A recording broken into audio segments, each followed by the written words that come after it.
Hello and welcome to Note There's Only Trash Here podcast, episode 87. The day today is the 29th of June 2015. So Joe's back from his wild bender. No, I was not on a wild bender. Well, no, I was in meetings. On a wild bender? No, I was getting help. Oh, you're getting better. AA meetings. Yes. Because of the wild bender. Well, I can't lie. I'm ashamed of how I acted, but I'm on the road to recovery, and the first sign of that is that I'm here doing this podcast.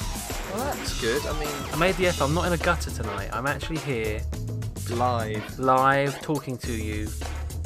I mean, I would say that I've got Tango next to me. It's a lie. With a little vodka in it. It's got a little bit of something in it.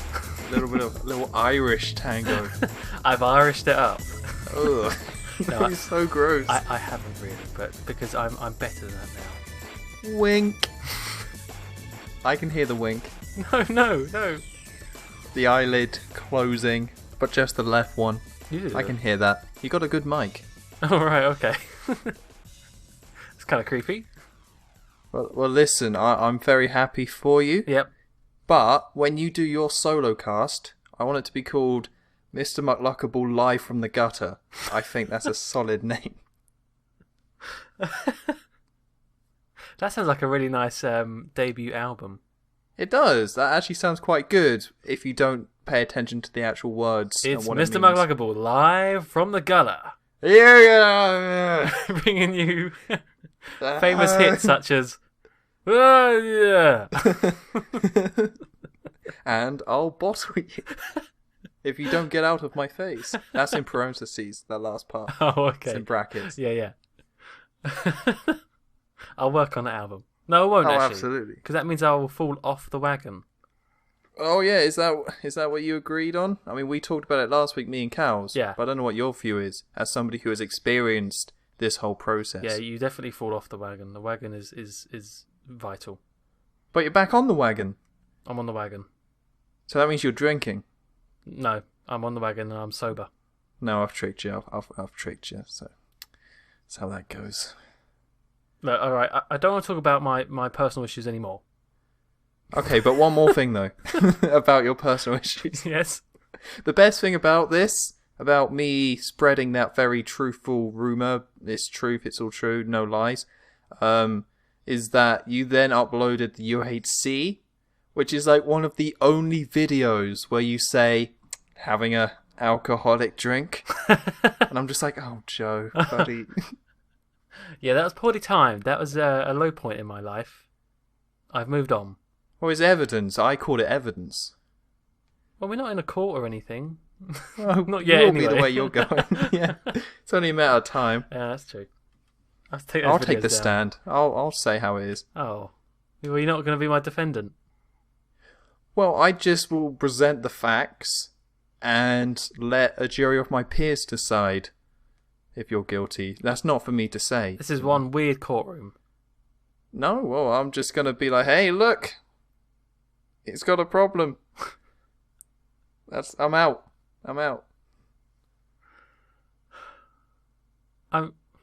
Okay. We can move on if you want. I wonder if this this is like going to be a running thing. What? Well, anytime I don't make the podcast, are you going to blame me being in a gutter? Well, it depends if you are in a gutter or not. I will assess the situation and make that judgment call there and then. Fine. Now, listen, alcoholism, it's not something you cure in a day, Joe. It's a lifetime struggle. And you've got that struggle. So if it comes back, I'm here to support you by spreading rumours about you. That's support in my own special way. Thank you. That's no problem. Do you want to talk about video games? Yeah. That was a little drunken, like. Wasn't really a word. Yes, I do. I would love to. Absolutely. Okay, so there was E3 that happened. Oh, God. And you haven't been here So, what happened last week is that I did the Nintendo one, but we never did a Sony Microsoft one because I was busy on the Sunday. Cal couldn't make it, Prolo couldn't make it, you were drunk, so that we just couldn't figure that one out, so we didn't do it. So I think we will do that now, this podcast, because we're still in post E3. Like, whenever we do the podcast after E3, it's always stuff, it's all carrying on from E3 anyway. So I don't think it's too bad if we go back a week or two and talk about the conferences, because nothing else has really happened. Do what the hell we want to do. Hell yeah! We don't listen to no one. Yeah. Old news is sometimes you know what we're doing, right? You know all those media outlets that try and get the breaking news and the scoop, and often it's wrong. We are the people who bide their time and present very factual, true, precise analysis. Well, I would assume that we get it wrong anyway, and it's more embarrassing rather than it being correct. Well, we'll see. We'll take a look. Right, we can start with more modern news though, because a game came out that I got, and I'm assuming you got. Oh God! And that was Batman Arkham Knight. So you got it, yeah? It's a really great game. I've been playing it so much.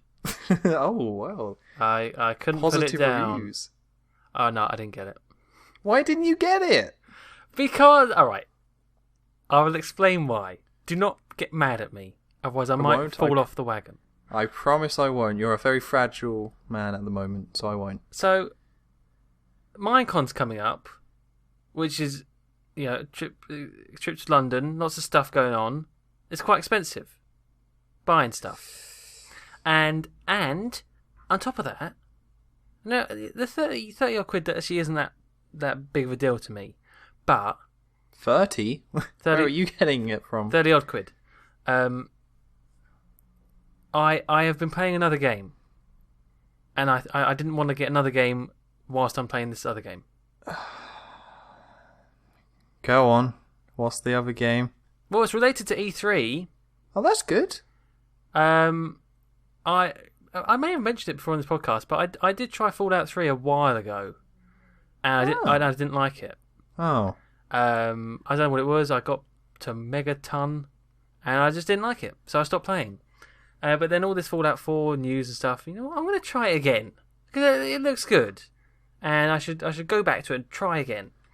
And so I tried it again, and I played it for a couple, more than that, maybe good 3-4 hours, and I didn't like it.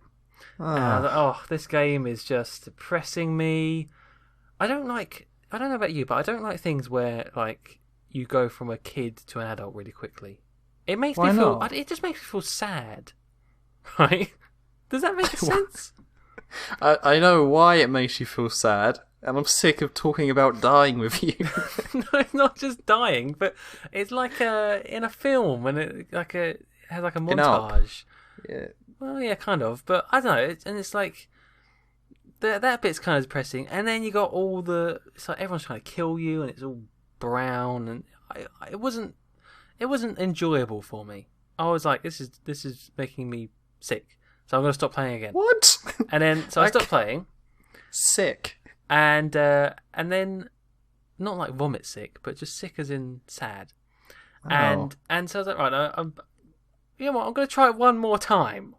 I'm Why? trying one more time because I think I played it wrong the second time I tried. So I tried it for a third time, and somehow that run worked, and now I'm really liking it.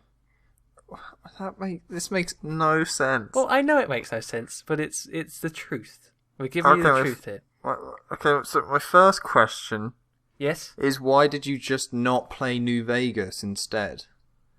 Because I don't have New Vegas. No, but it's like £6. But I had Fallout 3 on my shelf, so I was like, I I think that game is better. I agree. But in New Vegas, you don't have all the growing up stuff. You're kind of dropped into it more. It's a different open world. You might have found it better. Yeah. Maybe. I didn't try it though. I didn't have it. I was like, I want to play it now, and I have it. So I just did it. But okay, so you played it the first time, said this wasn't for me. Played it the second time, got depressed and sad, and just felt sick. Yeah. And then you're like, right, let's do this again. Yeah. I don't agree that it's depressing. I don't think it is, but I don't know why you would then play it again. Because it's like, I know it's a good game, and I should like it, so I made myself like it. This sounds an awful lot like peer pressure. Peer pressure from, who's that Todd guy? He came round and is like, you're going to play this, and you're going to like it. It's just like, you're going to try again, right, Joe? Yeah. Start a new save, old buddy? But now I'm into it. I'm really enjoying it. And I've got all those stupid bloody songs stuck in my head. Oh, they're great. Because there's only about 5 songs on the radio, so you hear them over and over again. And no, I like it now. But there's a weird story of how I've come to play that game, and that's why I haven't played Batman. Yeah, and that's the worst part. Your explanation about playing Fallout is that this is the reason why you didn't play Batman. Instead, you made yourself play Fallout 3 times. Well, no, the first time was like 3 years ago. Okay, well that's fair enough. But yeah, these two, I tried to play it twice, maybe last week, and that's how long I've been playing it for. So you were just forcing yourself to play a game you didn't really like instead of playing a game you probably will like. Because I didn't understand it. I was like, I'm obviously not getting this. Like the whole shooting. Apparently, well, the shooting's not great, but the VATS thing, and I wasn't doing it right, and then I got lost for 3 hours. 3 hours. I'm not joking. I couldn't do the first part where you're supposed to go to where are you supposed to go? Oh, to the Galaxy News Radio. Yes. And there's a marker on the map, and there's always a thing on the compass telling you to go. And for some reason, I got lost going through the metro, and so I went to every single metro stop, and I kept on getting annoyed because there's all these fake walls that you can't go past. And I was thinking, isn't this supposed to be open world? Why is this blocked off here? And I was getting myself madder and madder. Then there's these bloody stupid freaky things trying to kill me, and the weird little centaur tongue things after me, and those weird little crab things after me. And I was like, why is the game not letting me go to this stupid Galaxy News Radio? And so I went and unlocked all the bloody museums and everything, so that at least when I did go to Galaxy News Radio, I could just fast travel to everywhere. Yeah, you see? Maybe I played it the correct way. No, not really. Can't agree with you on that. Fine. But there's nothing wrong with, the good thing about Fallout is that you don't have to do the mission straight away, and that you can explore and see a lot of the world, and you can find interesting stuff by doing that. But it sounds like you weren't doing that at all. You were just like, where is this place? Yeah, I was just getting lost, yes. It's impossible to find. Nobody could ever beat this game. Well, I would go through this station, I'd come out, I'd look at the map, and I'm even further away. And well, how the hell did that happen? So, well, that's good you found it, though. I mean, yeah, we're happy for you. Yeah, I think the game becomes much better after you get past Megaton, though. Because the intro stuff is just like the intro, Yeah. It's just setting the game up. And then Megaton is almost like the tutorial starting area, you could argue. Because it's all located very close together. You can just talk to people, you decide the fate of the town. It's pretty cool, but it's all very closed off. But Fallout is all about exploring this big, open, post-apocalyptic, post-whatever wasteland. So I think the strength is once you are then let off the leash and you explore the world yourself, that's when you have the most fun. Just raiding and searching for things and going in random buildings, because the story is okay, but it's nothing great. So if you just do nothing but the story, then I don't think you're playing the game right, because you're meant to just wander around. So in a way, you did do that. So I guess, you are now playing it correctly or whatever, if that's even like a proper thing. Yeah. See, I'm good at games. Well, that's not what I said. I think you did. Don't twist my words. I think you did say that. I don't like condoning the phrase playing it correctly, because that means every YouTube commenter is like now correct in their harsh words. And that's just wrong. Yeah, and that can't be true. My world will come crumbling down if I accept that fact. Mm-hmm. But despite not playing Batman and having to unsubscribe from certain people on YouTube because they put bloody spoilery titles. Oh, damn them. God. I know, it bugs me. Awful. So I've not spoiled myself that way, but obviously I know what you're going to bring up. There's a big part of that game that's been in the news, which I have been reading about. Oh, I don't know. I haven't. Oh. I'm quite good at cutting myself off when I want to. I thought you were going to bring up about the PC stuff. Oh, yeah, that. No, I don't care. Oh, okay. Fair enough. Yeah, I understand how that goes. Yeah. They had to make a choice, resource-wise, and they made the choice to choose the PS4 and Xbox One over the PC version because of how complicated and cost-consuming, and obviously they couldn't delay the game again because they delayed it by so much, so they just released it anyway, and of course it was broken. But I understand how that's just how it goes. They had to kind of make that choice. Nowadays, with how games are made, you make that choice you can't. It would be nice to assume that there's no time limit on making a game, and that there's no money constraint, and there's no just human people just sitting there like making the game. It would be nice, but if they took resources away from the PS4 and Xbox One version to make the PC version better, then the other ones would have suffered, and then we would have had Arkham Origins. So I'm happy that they made 2 solid versions that work really well, and 1 terrible version, because at least we have the really good version. Unlike Arkham Origins, where it was just weak and not finished across the board. Yeah, but you're saying that as a PS4 player. Oh, absolutely. I don't. If it was the PS4 version that was broken, I'd go mental. Yeah, okay.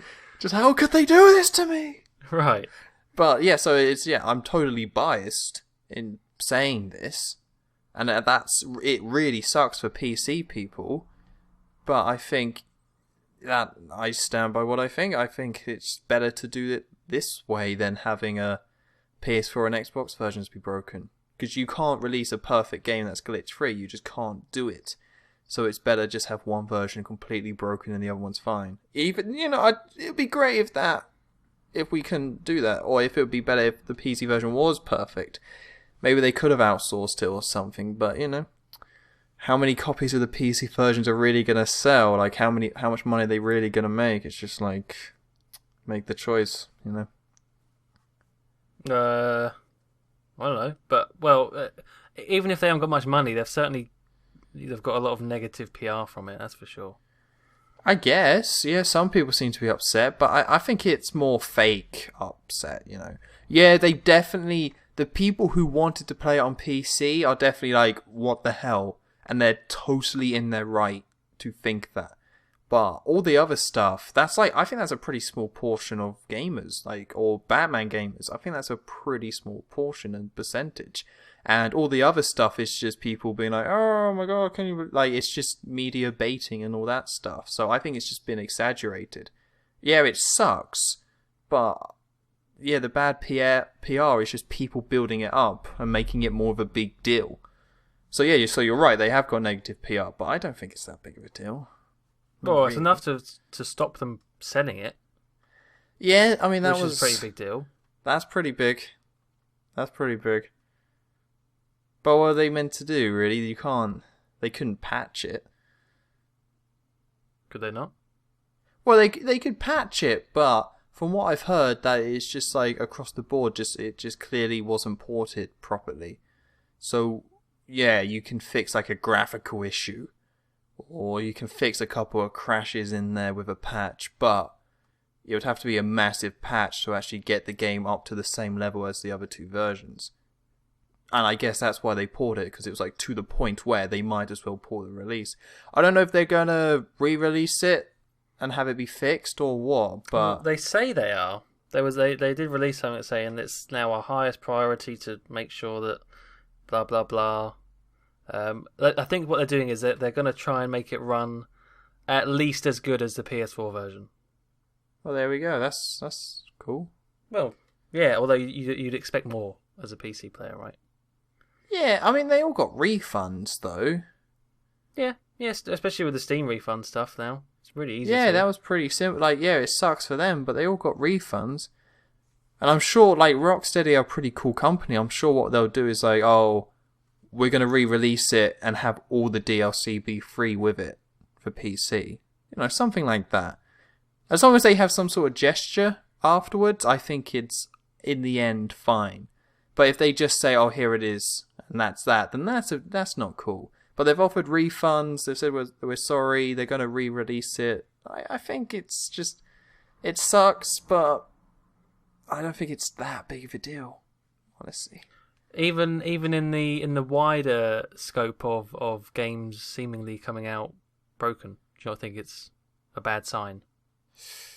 No, because again, it's that whole thing of being on one system. Like on the PS3, there was BioShock or whatever, and Bayonetta and Skyrim and whatever. No, Oblivion. Yeah, there was a ton of games that ran on PS3 and just didn't run very well and were just very lacking and were just clearly not ported properly. But it wasn't a case of, oh, games are now being released and they're super buggy and not finished. It's just like, that's just kind of how it was. So I think as long as there is a decent version of the game, and in this case there's two on Xbox One and PS4, I don't think it's quite the same. Like, it's very similar, but I don't think it's quite the same. Because Rocksteady already delayed the game by a lot, and they did put out finished, proper versions of it. I think it's more just PC not being a priority and getting screwed over, rather than games being released unfinished. Yeah. Okay. Which is nothing new at this point. Well, no, that's what people were saying. It's just like what happened with Unity. Oh yeah, yeah. All the Assassin's Creed games are terrible, but I don't know. I think this is a little exaggerated for what it is. Like, yeah, it's terrible, but they've done the right thing. I think in the end they'll do the right thing, and just sometimes it happens. That's just what gaming is. That's just sometimes this is how it goes, and this is just how PC releases go. Sometimes I don't condone it, but you know, it's a console game. Let's be honest, Batman is a console game. If it was Fallout 4 and it released on PC and this was the state of it, that would be awful. That would be horrendous. That would be really bad.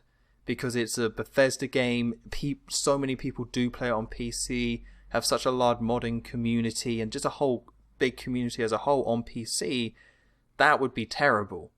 But, you know, the other way around is fine. And if it was a game like Command & Conquer, you know, one of those sort of strategy games that are clearly meant for PCs, and if it got released on console and was buggy and had to get pulled, yeah, it would kind of suck. But it's like, yeah, it's a PC game. Who just play on PC? You know, it would be the other way around. I think this does work both ways, but I just see it that Batman is a console game mostly. So yeah, it sucks that it wasn't finished on PC, but that's just like, it's not primarily a PC game. It was meant for a console experience. Right, so if that wasn't what you're going to bring up, was you just going to bring up the game in general? Yeah, just the game in general.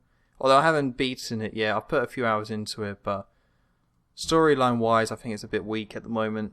Like, I guessed who the Arkham Knight was. I think it's really obvious.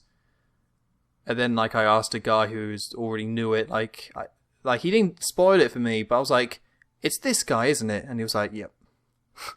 Okay. It's really obvious. There's only one person in the Batman universe who would act and talk like that. It's Alfred, isn't it?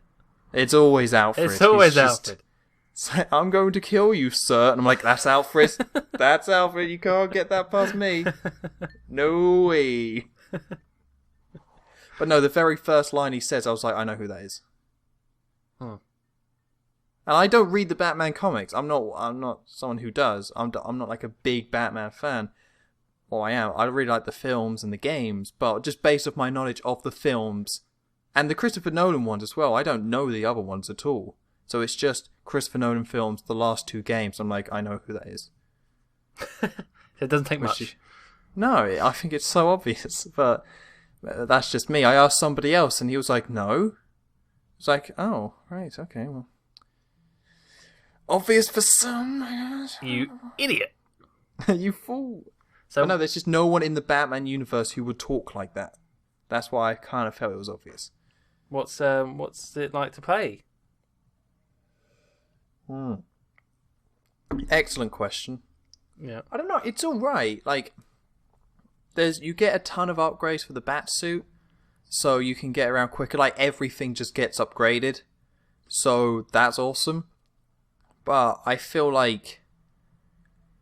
I don't know. Like, at the moment when I'm playing it, I'm just in that open world swing of things. Where you're like, right, I'm playing an open world game. Let's go around and do a ton of stuff. So I've done story missions, but I've spent most of the time doing like Riddler trophies and stuff like that, which I can say they're fixed. It's not as over the top Good. as in Arkham City. It's like a compromise between City and Asylum. So it's doable. It's going to it takes you a while. It's still a time investment, but it's doable. Which is so much better. So I've been busy doing that and doing all that sort of extra stuff and all the side missions. So I don't know, when you're doing that sort of stuff, you can't really say like, oh, this is amazing, because you are just doing like, you know, just working through it, like working off a percentage. But no, I would still say it's good. Like, I still like it. Like I said, I think the story, it needs to kind of pick up a bit more for me, but I have to see until I beat the game, like how much it does actually pick up. But at the moment, I think it's just fine with the story. The story at the moment just feels like an excuse to do City again, to have the same setup. Because it is exactly the same, it's just more of Gotham. Yeah. So it's just thugs everywhere, no people and whatever. So it's like, yeah, that's a little lame. They just kind of had to force the same setup. They couldn't just have Gotham have nice parts and stuff like that. So it doesn't really feel like a real place. And Arkham City, I think they did a great job of setting it up as that open world. And this is just like, yeah, it's Gotham, but there's a ton of thugs. So there you go. Wait, so I mean, there is an explanation. There's no like normal people on the streets? No, they all left. Ah. Yeah, you want it to feel... I really like the idea of Gotham feeling like a real place, but it doesn't. Because everyone left. It's just thugs. It's just City again. Oh, that's a shame. Yeah, I think they could have done something there with that. But with City, it was quite cool because it was a really cool idea. Like, sectioning off a part of the city, putting all the thugs in there. And you could kind of see the rest as well. Like, you could see Arkham City as part of the map of Gotham. And I was like, oh, that's quite cool. But this is just like, yeah, it's Gotham and thugs everywhere. So, and tanks as well. There's just drones and tanks everywhere. So, have to fight those as well. That is a shame. So, I don't think it's bad or anything. I'm just not overly impressed. But I still think it's good and worth playing. And I haven't beaten the game yet. Like, I still have hours to go. So this is just first impressions. But first impressions is that everything that worked before still works. I wish the story was a bit better. The Batmobile, I think, is solid. But I don't think it's amazing. Like, it does enough different. But it doesn't really stand out to me. Like, the combat is just a little... Like, control-wise, they have it down. Like, it controls great. But... yeah, so not over the moon, not game of the year or anything, but, you know, it's worth playing. I would say worth playing. Okay, I will play it. If you're not too sick from Fallout. It's not... No, now I've just got the catchy bongo bongo bongo, I don't want to leave the Congo in my head. What? Yeah, the song that plays. Bongo bongo bongo, I don't want to leave the Congo. Oh, I don't remember it. It's been too long. Over and over again. I remember I Don't Want to Set the World on Fire. Mm-hmm. But that's like the main one. I remember New Vegas' soundtrack more. I think that has a better soundtrack. Big iron on his hip. That's a good song. Screw that. It's all about the bingle bangle bungle. I don't want It's to not leave about the jungle. bingle bangle bongo chunga womba chumba womba. It's not about that. Shut up. Their songs are great. Oh dear. And they have oh, what's that other one called? Anything Goes is a good song as well. Oh, right. Yeah. Okay, so that's Batman, well and truly covered. And Fallout 3, apparently. Yes, we're back in 2008. Yeah, it's never 2000 and late. Oh. That was a little 2000 and late of me to say. Right. Okay, let's get to the conferences. Oh, God, okay, Let's do fine. it. We're caught up. Let's do it. So we're going to go Microsoft and Sony, and that's it. Can I just say now, I didn't watch the Xbox one. Neither did I. Did I watch the Sony one? What time was it? Like 2 a.m. No, yes, I did watch the Sony one, but I didn't watch the Xbox one. Yeah, I didn't watch the Xbox One. I don't know why. It was like the first conference. So I feel like I should have watched it. It might have just been on at a weird time. Maybe. I think that's what it was. I watched the Bethesda one, because that was the first one. Wasn't it? Was it? Maybe? Oh, I don't know. I think that was the second one. Yeah, okay. But yeah, I didn't watch the Xbox. Okay, so yeah, I didn't watch it either, but so let's go through it. Great. Okay, first up, Halo 5 Guardians. I'm not really excited about it, but like it's more Halo, and it's Halo on Xbox One, so I think the campaign's got to be better than Halo 4, which was weak, and I like the multiplayer of Halo 4, so I think this game's looking good. So, hey. Halo, yay! That's the spirit. Next. Recore. Oh, I don't know what any of this stuff is. This is Inafune. You know who he is. Hey, did you just sneeze? I'm sorry, bless you. This was Inafune. Was it Recore? Or it's Inafune. Oh, Recore, right. Don't mind me just Googling this on the fly. Don't you Google anything, boy. This is not how we do things. Right, and Armature Studios. So, Inafune is the guy who made Mega Man and is making Mighty Number 9. He just seems to be everywhere. Like, he made Concept, his new studio, and they're just everywhere. Like, in all tons of games. And they haven't all been good, so I don't know what that says about Recore. And then Armature Studios are a ton of people who made Metroid Prime, but they made Batman Arkham Origins Black Gate, which was meant to be average. So I don't know if together making a new IP they'll be any good, but I just think based on their history, yeah, you can say the guy who made Mega Man and the people that made Metroid Prime, but what they've done recently I don't think is that strong. So I don't know if I can actually get excited for this, because I don't think it is a great group of people making a game. It's people who used to be good making a game. Did you see any videos of this afterwards? No. Right. Okay, right. I'm just going off what I read. So does it look any good? I don't know. You Googled it. I'm gonna judge. Oh, right. Okay, yeah, sure. I'm gonna judge it by its name. Okay. Recore. I don't like that name. Yeah, it's a terrible game. I'm on the same page. It looks. There's a robot, I think. There is a robot. Yeah. There's a robot. I mean, is there actually any gameplay in this, or is it just a cutscene? I think it's just. Listen, we got to move on. This is like 2 weeks ago. This happened. We can't. It was just a cutscene. No gameplay. Move on. Oh, no gameplay. You can't even judge it then. No. Next up, backwards compatibility confirmed. That's good. So the really cool thing about this is that games will automatically be added to your games list on Xbox One, and then you can download them and play them like that. I don't know if that means a game that you've had on disc and that you've played on the 360 will then automatically get added, or if it's only exclusive to games that you've digitally downloaded on the 360, because I don't know how many people actually did that. With the limitations of hard drive space, with the fact that they were just stupidly expensive, it must have been quite limited, the number of disc versus digital. When nowadays, it's a much more people do just buy them digitally. But back then you just didn't. I think you can do disc. Well, you can do disc, but you can put in the disc in the Xbox One, it'll read it and then download that game. Yeah. And then you have to keep the disc in there just so it knows that you have a copy. Yeah. But I'm talking about the games automatically showing up.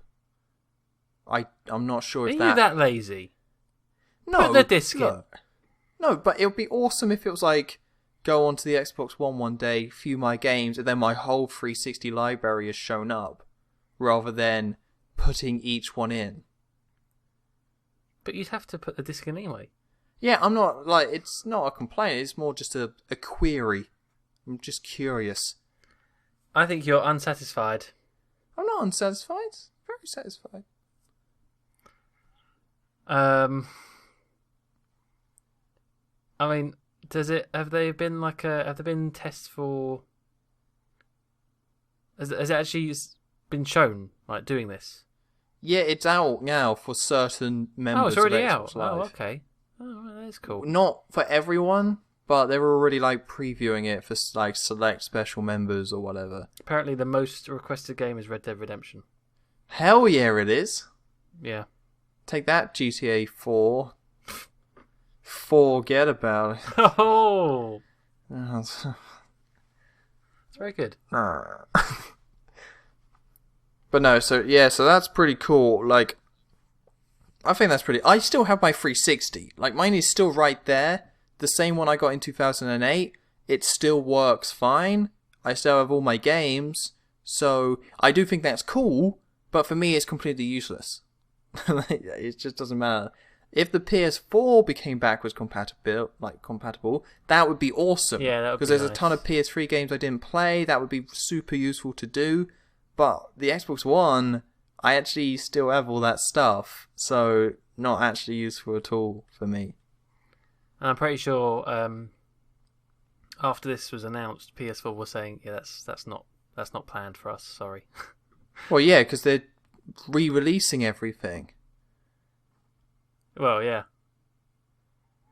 And it is a massive investment for them. Microsoft it wasn't just like, oh, we can just upload all the games and download them. They had to set up all this emulation stuff and make sure all the downloads work and all that kind of, like, they had to set it up. It's a But big yeah, kind but the of people, commitment. as soon as they heard this, were like, right, well, the ball's in your court now, PlayStation. Like, oh, show us what you got. And they're like, oh, no.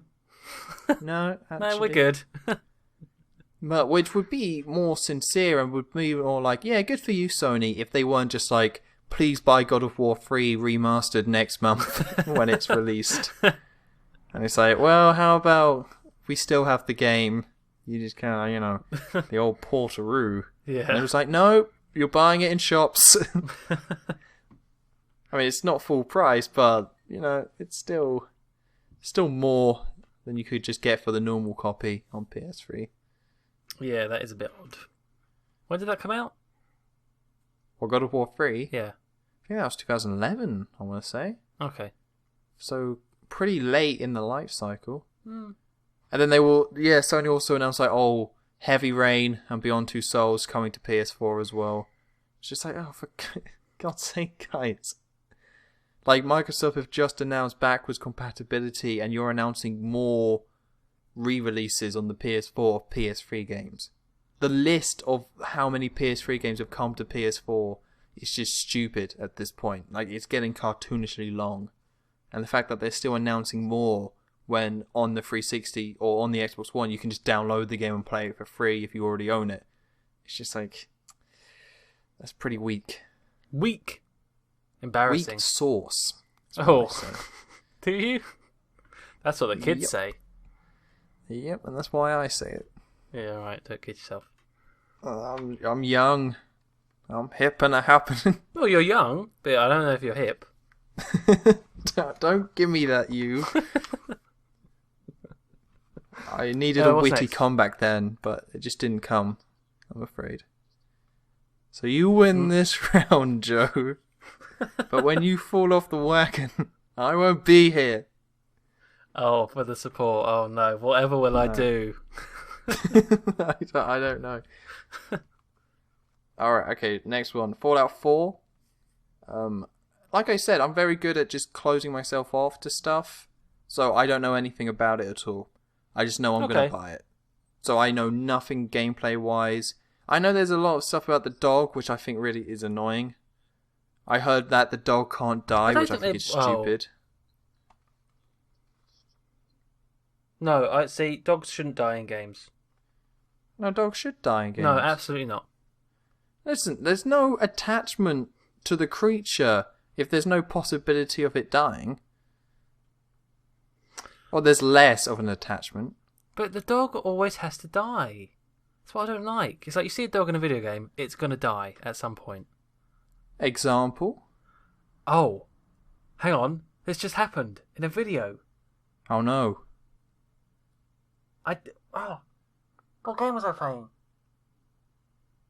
I was playing a game when the dog died. I don't think so. I think you're a crazy person. Or maybe it's a film. I mean, there's I Am Legend where the dog dies, but there's only 2 characters, pretty much. Oh, that's really going to bug me. But no, you see a dog in a game or a film, it's going to die. Marley and Me, it dies. Yeah. Always die. So well, that's just depressing. That's Exactly. No depression, just have a happy dog. No, my point is that in Fallout 3, you could get a dog. You can get a dog? Yeah, you have to find him at like the dump or something. You find a dog who can join you. Oh, I'll do that. But that's and like him. It's like that's it. Well, you can do, but that's a completely optional thing that you can just find, and some people don't find it. But if you just come across it when exploring, you can have a dog, and then the dog. I think the dog can die. I'm pretty sure it can. Fallout 3, can the dog die? There we go. That question's already there. Already came up. Perfect. If your dog dies, will it ever come back? This is sad. See? Yeah, it's sad, right? Yes, he is gone forever. There we go. But but that's good though, because the time when you find the dog and it joins you, you're going on adventures together, and you form a connection because it's about both you surviving in the wasteland.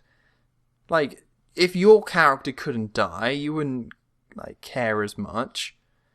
So having the dog die as a companion, being like, yeah, we got through all that kind of stuff, I kept you alive, that's awesome. But if the dog can't die, then it's just like Fable 2, where you're just hanging out and there's a dog there. Which was great. No, it wasn't. The dog was great. It was like, oh, you found something, boy? Let's go dig it up. You know? Yeah, and then the next time it's like, oh, you found something else, boy? I guess I'll dig it up. Oh, 10 gold. Well then. Well, I like the dog. And also... Glad we stopped. In Fallout... I don't know if it's Fallout 3, but in New Vegas, your companions can't die, right? Unless it's hardcore mode. Yeah, but they're characters, though, with personalities. But they're still a companion. Yeah, but you don't, you want to kind of...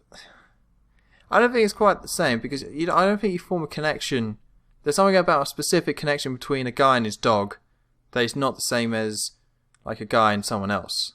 So you're saying you're happy for a dog to die, but not a person? No, I don't. No, the point is, I don't want the dog dead, but if you take away the chance of it dying, then you don't care as much, because you don't have to worry. Tom hates dogs.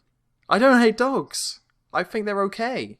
Oh, just okay. I don't love dogs. Not man's best friends. They're okay. Man's mate, I guess. Mate. Mate. But no, I think you take away something from the experience of having you and a dog go on adventures and explore a place when the dog can't die. Because you just don't think about it. But in Fallout 3, the dog could die, so you put more effort into protecting the dog, and you formed a stronger bond overall. I can understand what you're saying, but I think for the sake of say if, I don't know, what if your dog died to a glitch or something? Well, then that's different. Then you complain about the glitch. But it might happen. Well, it could happen in this game. It could still glitch and the dog could die. He'll be with you. What if he teleports? He can never die. It's a teleporting magic dog that only you can see. Of course. How did I miss this only trick? I can see. Yep. What is that? What was that little thing called? That little green thing? Oh, Cosmo. No. I don't know. Damn it. Yeah, I can see why there are positives and negatives for this, for the dog thing. I guess it just comes down to this links back to me being depressed at Fallout 3. I would be depressed if my dog died. I'd rather it would just not happen. But then you're ruining the experience. I 'Cause want then- to explore the wasteland with my dog. I don't have If to you worry don't about have the bad, you're not going to have the good. So you're just going to have a more average, like, oh, a dog's there. Like, that's what I had with Fable 2. It was just like, oh, there's a dog there. And yeah, it was kind of useful, but it just felt more like, oh, it's just a dog hanging out. Well, I'd be happy with that. Oh, like, in a game like Pikmin, right, which centers around having all your different Pikmin and you go on battles, a big part of it is that they can die. So you try hard to keep them alive. And that's where you kind of form a connection. If they're all invincible, you just wouldn't care as much. It's a similar sort of thing. That's just how, when it comes to companions like that in video games, they need to be able to die to add that extra layer to it. But you want that extra layer. I don't want that extra layer. Why not? Oh, come on. No, I don't want it. It's just such a, like, it's already in a video game. There's already a massive detachment because it's not real. You don't want to detach even more by just having, like, a dog and no, that's it. I'm happy with a dog. Well, I think we have to agree to disagree here. I'd be happy with just a dog follow me around for the whole game. well then. You'd obviously want to see the dog die. I don't want to see it die. That's the point. You want to see it get eaten by No. the little gecko things. Not the gecko things. No. They want to eat your dog, and you're just going to let them do it. I'm just going, like, haha, good. 10 out of 10. Game of the year. Can you have a pet gecko? That'd be pretty good as well, actually. Yeah, as long as it can die. You just tread on it. It's like, ah, got it on my shoe. Oh, the gecko stains are the worst. Yeah, you scrape it off. Like, come here, boy. Lick off the gecko. Ew. Just dies from like gecko poisoning or whatever, if that's a thing. Oh, it is. Yes, very deadly. That's the only way it can die, if it eats a gecko. So in a gunfight you don't worry about it, and then a gecko comes along, like, no! That'd be more accurate to a dog though, because it's like, oh crap, what have you eaten now, you stupid thing? Like, don't That'd eat be that. cool. Stop that. See, I wonder how far. I don't think Fallout or any game really goes that far into like a dog just randomly going and eating something as part of its AI. That'd be good though, yeah. Like it just goes chases something and you have to go after it. See now, if your dog got sick, I'd be happy with that. Your dog can get sick, and maybe you have to go treat it, but it doesn't die. So it's just sick forever if you don't treat it. Yeah, it doesn't fight for you or whatever it does in the game. So it just looks sad. So instead you just got this depressed, dying but never dies dog following you. Yeah, It's like, yeah, come on, boy. but then you have this. You still have the responsibility. To be like, oh, I should really make him better. But at least this doesn't go forever. That's my compromise. Take it or Right. leave it.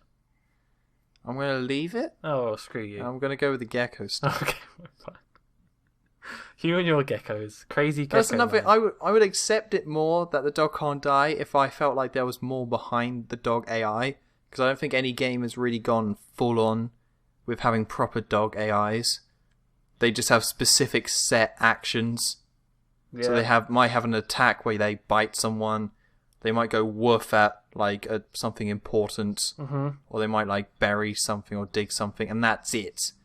But if they went all out developing these different dog personalities, I think that could be really cool. But from what I can tell, that probably isn't what this is for Fallout 4. Also, it's a German Shepherd, isn't it? Yeah, it's just one. It's a specific dog. I'm not a big fan of German Shepherds. So you can let it die. No, didn't say that. If it was like if it was like a little Chihuahua, maybe that could die. Just the whole time. The gecko, come here. Come on, eat the gecko. No, you're eating the gecko. Yeah, if it was one of those dogs, yeah, maybe it could die. What about the dog could die, but then you could eat it, restoring stamina? That's fun. I'm gonna go with no. Oh. But the cover could be like a dog on a Spitfire. Listen, we can't keep talking about Fallout dogs. How much other stuff we got to talk about? Fallout dogs is it's all of it. I just wrote. Oh, okay, right. I just drew a dead dog for the notes. That's it. It's all coming out tonight, isn't it? On a plate. Tom's Knife hatred and of fork. dogs. It's not hatred. It's just if a man's got to eat. Oh, okay. So you're just hungry. Yeah, for dog. Specifically. Do you live in Korea? Sometimes. Anyway, Plants vs. Zombies. What's all that about? Oh, that thing, which I didn't see either. Yeah, it's just Garden Warfare 2, so, you know. Great. That's cool. Forza 6, it's more cars. Dark Souls 3, which I'm not really surprised about, but Bloodborne was like Dark Souls, so they're churning these games out now at this point. I think they've become a yearly franchise if you include all of them. So I don't know why people still kind of accept it. You give it a different name. You don't call it Dark Souls 3, you call it Bloodborne. And then people are like, oh, hey, new game. It's like, okay. Alright. People are dumb. Well, it's not really dumb. There's nothing wrong with enjoying a game. If you enjoy the series and like the game and get into it, that's fine. But, yeah, it is a yearly franchise at this point. And changing the name slightly sometimes I don't think changes that. Alright, next is indie games, which there was... The only one that kind of stood out was that weird one that looks like a 1930s cartoon. Oh, I can't remember what it's called. Neither can I. I don't know what it is gameplay-wise, but it's something unique, which I like. Yeah. No, hang on, I've got to look it up now. It was like something boy, wasn't it? Yeah, something like that. But I don't know what type of game it is at all. I just saw these weird animations. Cuphead. I was way off. It's called What? Cuphead? Yeah, it's called Cuphead. Oh, right. Looks like a 1930s Disney cartoon. So that's interesting. Yeah. I mean, but then aren't all indie games like, oh, look, it's all nice looking. Yeah, but this is very standout. It's been nothing like this before. Like, if it was pixel art, then I would agree with you, but this is actually something unique. Well, yeah, it does look good. Okay, next up, Xbox Game Preview, which is something I didn't hear about until I was researching this podcast, which is where they're doing Steam Early Access on Xbox. So that's cool. No idea what you're talking about. What, Steam Early Access? What's that? Oh, you must know. What is Steam Early Access? Oh, that's where a game or a developer will release like an alpha version of their game. Oh, okay. I thought you were about like some weird... No, I know what you're talking about, sorry. Yeah. Yep. So they're doing that for Xbox One. Oh, that's not good. Why is that not good? Early access games are dangerous. Yeah, I don't like them, but people seem to like them, so it's an extra feature, so it's all good. Is it?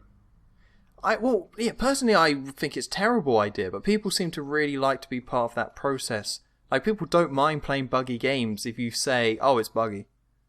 Yeah, but then that's a bad thing, though, right? I don't think it's a bad thing. If people like it, people like it. I don't see the negative. That people can release buggy games. Well, they don't. They are honest about it. They're like, look, we haven't finished it.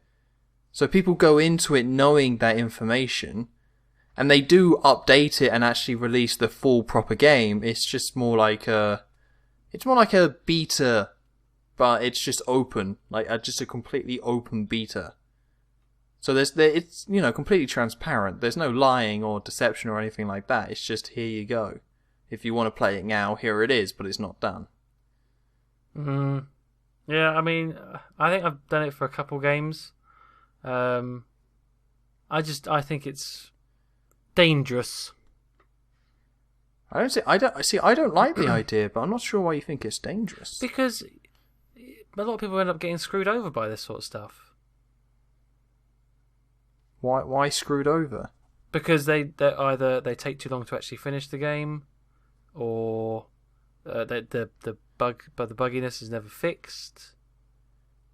Well, the point is that they're still making it, so the bugs do get fixed because they get reported and seen by the community. Okay, let me give you an example. Okay. There's that game called Rust. Heard about it? Yeah, vaguely, yeah. That was an early access on Steam. And this is what's really weird to me. And you're gonna say, well, the people chose to buy it, which is fair enough. But I still think it's a bad way to go. The guy who did the early access, and so he's building the game. Everyone's playing it, and what's going to happen is once he's finished, it's going to be free. Oh, that's pretty weird, right? That is weird. So people are paying to play a buggy version. That is what. Now odd. that is, I don't know if that's happened again, but I don't know. It's just like one of those weird ways people can like deal with it. Yeah, I'm not sure about that. Because obviously there is still a benefit to buying the game in early access.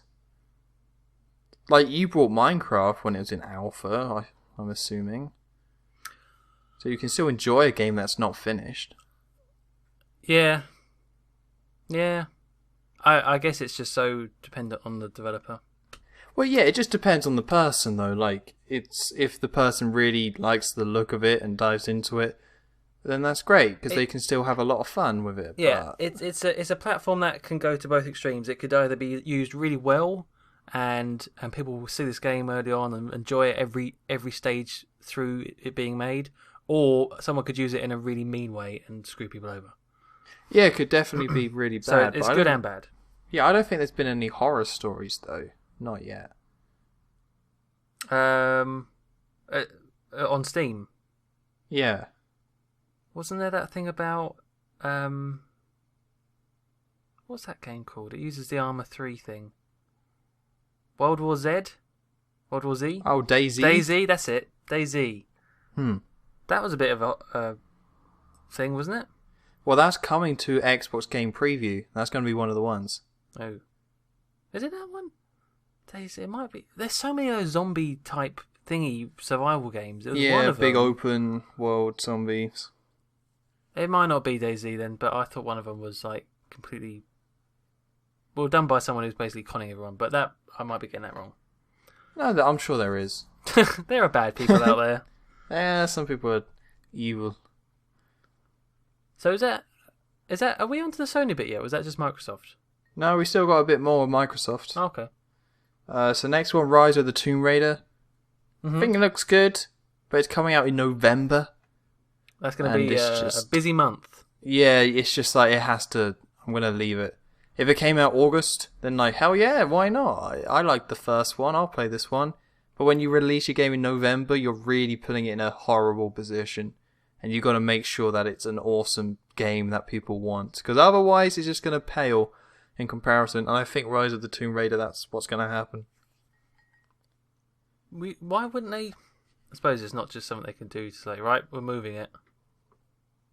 Well, it's one of the biggest games on Xbox One, so they're, in their eyes, it's the big exclusive after Halo 5. So why can't you release it in the busy season?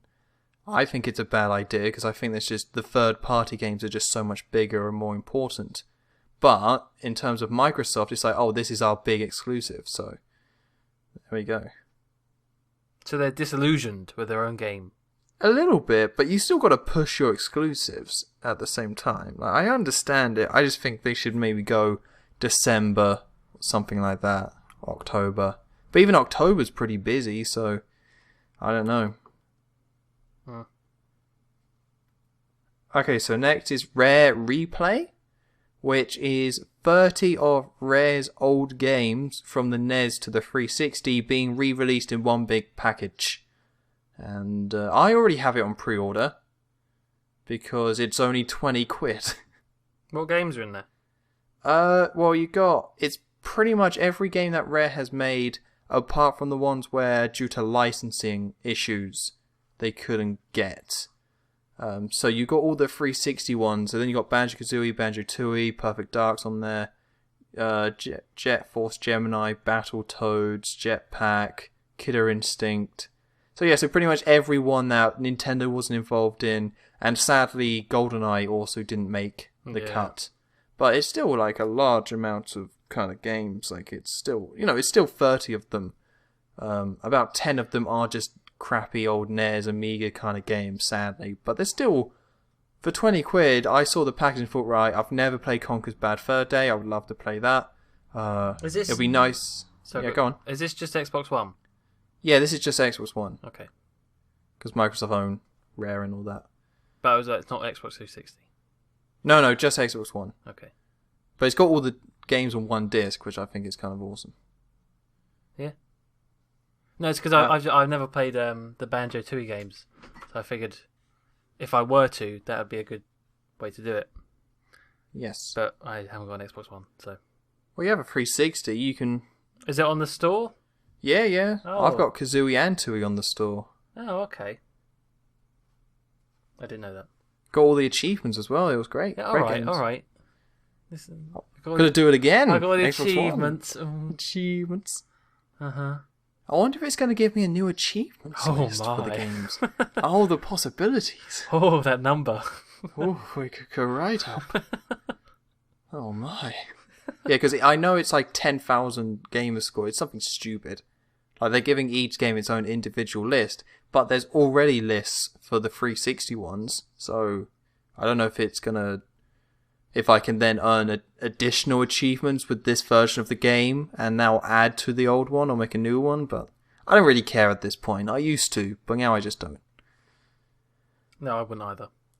No. Okay, so next up is Sea of Thieves, which is the new IP from Rare, which sounds cool. It's a pirate MMO. Well, I'm not sure if it's an MMO or if it's an open world. I think it's both, kind of, I guess. But yeah, it's all about being a pirate. It's like first person. Yeah, Sea of Thieves. It sounds really cool, but then I watched the gameplay trailer and was like, it just didn't look that good. Ooh. Like, I think there's a lot of potential there, and maybe closer to release, it'll be like, oh no, here we go, now it's coming together. But just, I don't know, that trailer they showed, I just thought like that this didn't really show off the game as being that fun or that interesting. But I think the idea is awesome. I think in terms of pirate games, we are lacking. You would think there'd be a ton, but you have what, like Monkey Island and Assassin's Creed 4. There's a Sid Meier one as well at some point. Yeah, Sid Meier's Pirates on the Xbox and PC. Apparently that one's good. But that's all we have. And when you compare that to ninjas and all that kind of stuff, like even cowboys, we got Red Dead Redemption. So I think it's time for pirates to have a really good game. I don't think this might not be it, but I think it's, I'm open to it. Oh, it looks nice, doesn't it? I like that. I like the style of it anyway. Looks like a Pixar film. Yeah, I think definitely potential. Definitely a lot of potential, but I'm not excited about it yet because I think it's got a little bit of a way to go. Right. To be good. Oh, that bit's always got the lantern out. Oh. He's got the lantern out. That means everything. Yeah, that's nice. So next is HoloLens, and did you see this? No. Oh, come on, Joe. No. Although I might stuff. get to try it. Maybe. Hey. I probably won't know. I probably won't queue up for it. Oh. So, a roller coaster of emotions. God damn it. So yeah, HoloLens, it looks super cool. Obviously the way they demonstrated it wasn't, they had to use a special camera, but you got the idea of what it was. Yeah. Whereas just you put it on, and in front of you can build a whole Minecraft world, but you can see, it's a world that people can also play in. So you can overlook on everything as they're playing it, and then use voice commands to zoom in on a particular player. It looked really cool. I'm not a Minecraft guy, but it just looked awesome. The way it kind of all built up on the table, then you could zoom in around the world. I think it looks so cool, I have to say. Maybe I should have watched it. Yeah, I would. I mean, I definitely recommend it. I saw a little bit of it, and it just looked weird. But that's from just checking in midway through, and there's this weird castle thing spawning in, and what the hell's going on? Okay, bring up the footage now, and have a quick look. HoloLens. I'll finish off the Microsoft conference. There's only one more left. Okay, go on. Right.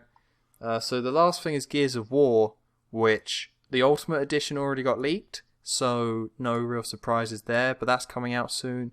And then it's Gears of War 4. So I think with both those games, I think it's cool that obviously Gears of War 4 isn't ready and isn't finished, so they do need a bit more time to kind of get it out there. So I have to say, I think Gears of War Ultimate Edition makes a lot of sense to get people in the Gears of War mood, to get it on the next-gen console, to get you kind of playing it. And that seems to be the way you do it now. You do the old games re-released, and then you do the new game. And that's what Sony is also doing with Uncharted. You make the old games, and then you do the new one. And I actually kind of like it. I think it's kind of nice to get people refreshed on it. You charge a cheaper price, get people into the game. I think that's the right way of doing re-releases, like the Master Chief Collection. But I don't think that excuses all of it. But yeah, I think it's a good idea. Get Gears of War out there again, so people can actually care about it, because Judgment wasn't very good. I cannot see this working. What do you mean? I just can't see that working like it is. I think it will. I would be so surprised. I guess this is the Xbox version of Minecraft, which is very stable. Yeah. I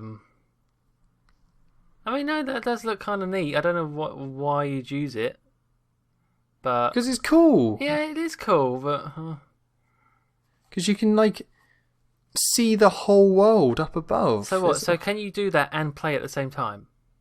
I'm not 100% sure. You know. Or would you always have to have friends to watch? Well, you can. I think you probably could. You would just say, focus on me, and then you can just, the camera will be focused on you walking around. But then you can be like, oh, I want to check out what I'm kind of building on a bigger scale. So you go zoom out, and then you can zoom it all out. Yeah. Okay. I mean, yeah. So I think it's applications with building as well as, just hanging out as well. I mean, it would be a totally new way of playing Minecraft. So I suppose it's got that. I don't know, it's just...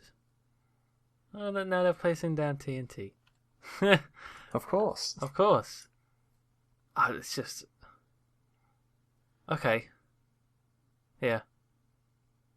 I mean, I don't play the game, so obviously I'm not the best person to give an opinion. I'm just someone who likes virtual reality, and I think this is the coolest application I've seen so far, in terms of building something in front of you and then looking around it and kind of moving it like that.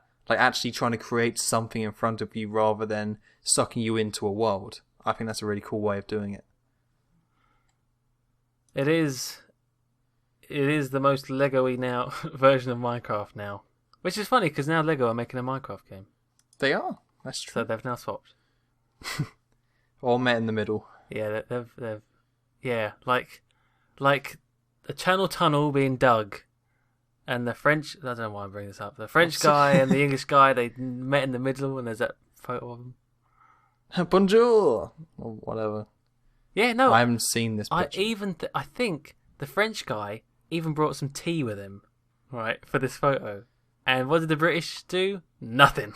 Yeah! We did nothing when we met. No cheese and baguettes for you! No. Keep that at home. Yeah, alright. Well... I will have to keep my eye on that. You use it for yourself. Oh, I don't know if I can use virtual reality stuff. Well, you have to give it a go. Do you think it matters? Do you have to have good vision? In both eyes. As somebody who's tried VR multiple times, I don't think you actually need it. The 3D effect might be a little off. But I don't think you need it. Okay. Something I noticed when I was using it is that my right eye is better than my left eye, which I didn't know. But I could just tell because it was clearer when I had my left eye closed. Yeah, I have a feeling it's not going to work for me. I think it will work. My left eye sucks. You might have to wear glasses and then have it over the top of your glasses. But I think they give you enough room to do that. Oh, okay. So I think that's the solution. I think it does, because it's your whole vision rather than just a cinema screen with the 3D, because it is actually your whole vision. I think it works better than you would kind of expect. Okay. But you'd have to try it, of course. Yeah. Right, so that was Microsoft. That was that done. Mm-hmm.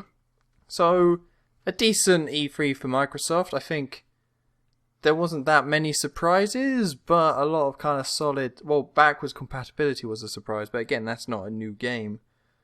So like just a solid one. Like, got some stuff that you would kind of expect. Nothing too special, I would say. Yeah, I mean, I think this was a problem I had when I watched E3.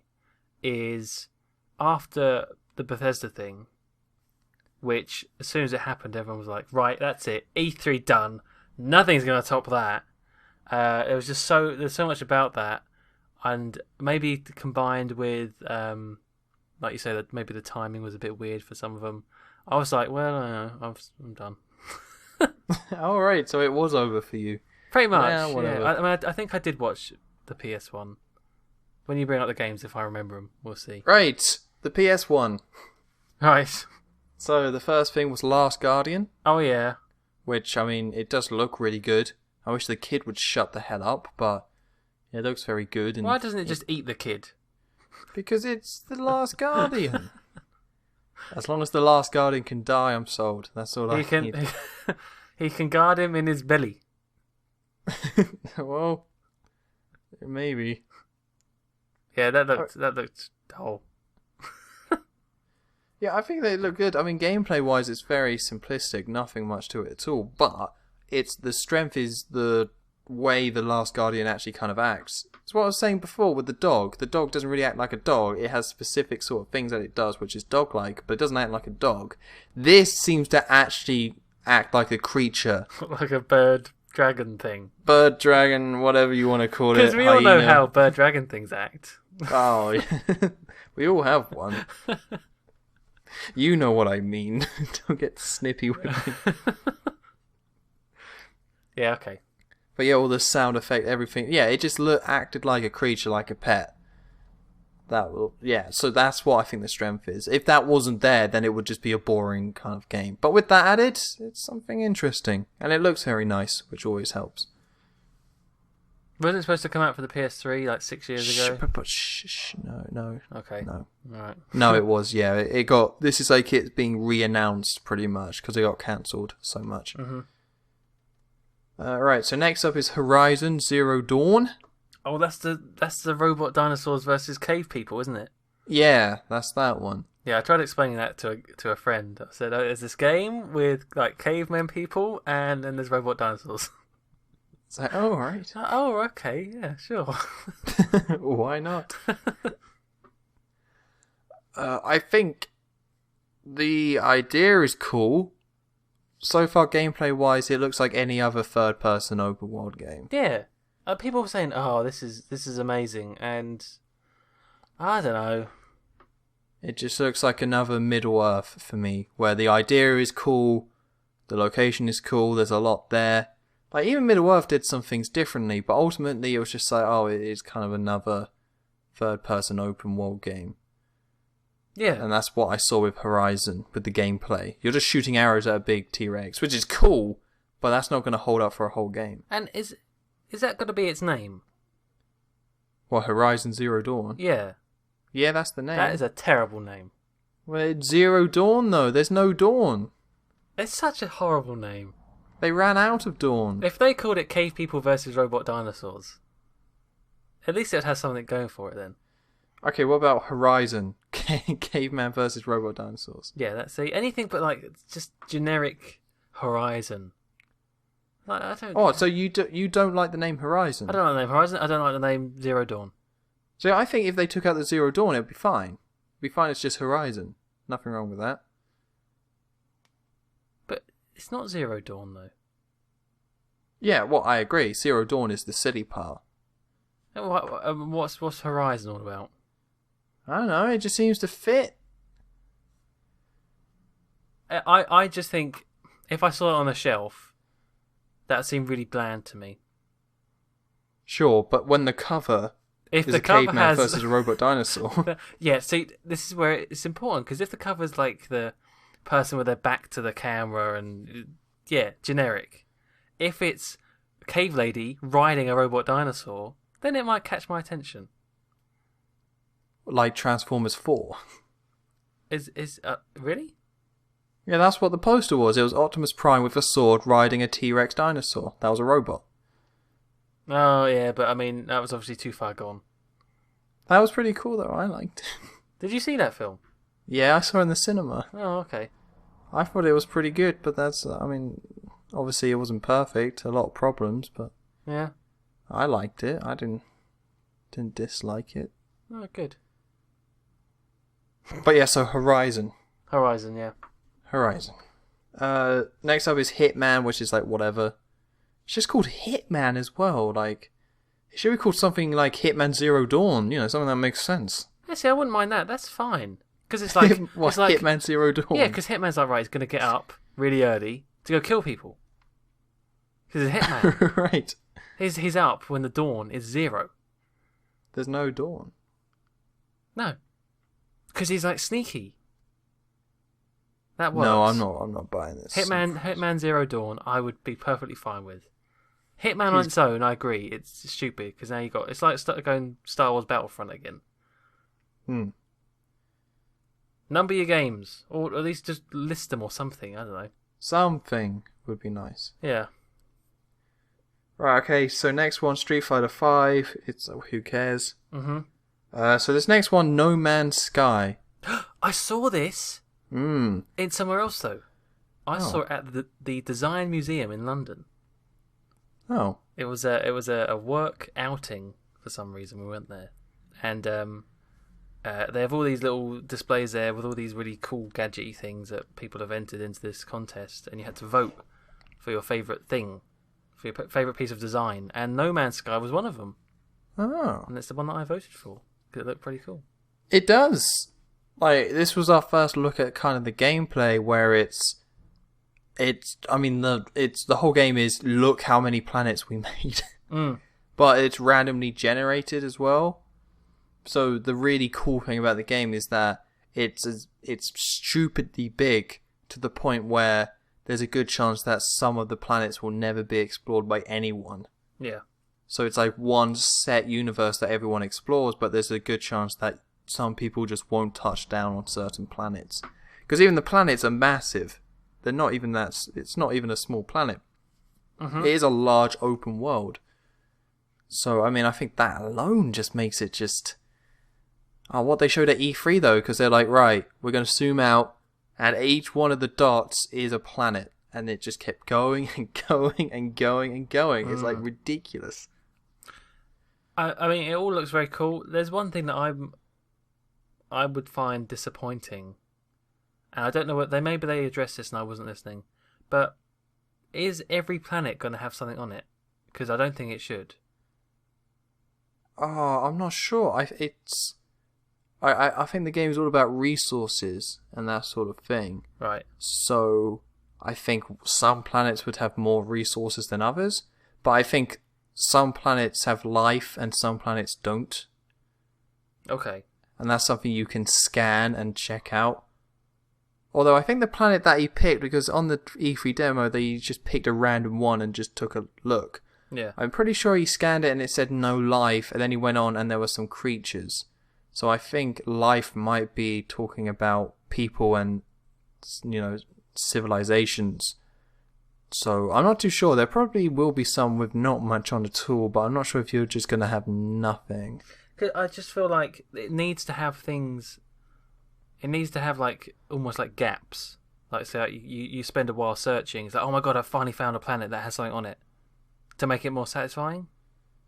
Yeah, I think you would have the mix definitely. I'm just not sure if they would have what you're talking about. But I do get what you're saying. That does make sense. No, but it's very impressive. If it works, it's works crazy. like it's displayed. I mean, like ever since games got to the point where there were open worlds, there's kind of not really been a need or an outcry for this sort of thing, but it's always kind of, it feels like this is where it's been heading. Mm-hmm. Where it's like, sure, GTA 5 can be this many times bigger than San Andreas, but really, when you have something like No Man's Sky, that's kind of what you want. If you want to explore a place, it's now like, look, there is now this virtual place that it's not infinite, but it's stupidly big to the point where you can just fully invest yourself in it. And it also looked quite nice. Visually, it looked very colourful. I liked how colourful it was. To me, it just looks like what Spore was meant to be. Oh, right, yeah. In a very big way. That's a good point. I wonder if there's... I mean, is there going to be like a progression in terms of your ship? I think so, yeah. I can't really say, I'm afraid, but... Was it not... I don't know if I paid attention to the...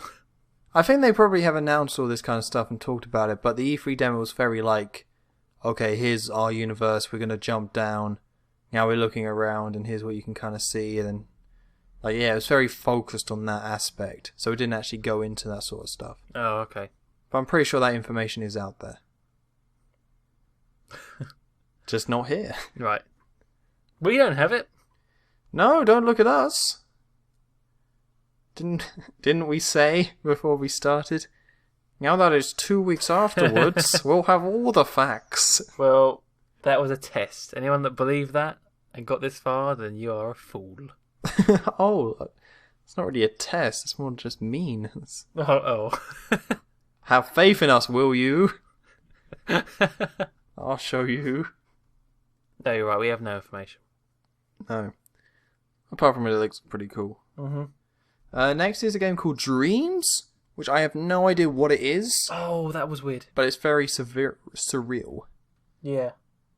That was, you could like, it was almost like plasticine, wasn't it? And you could mould it and build like little things.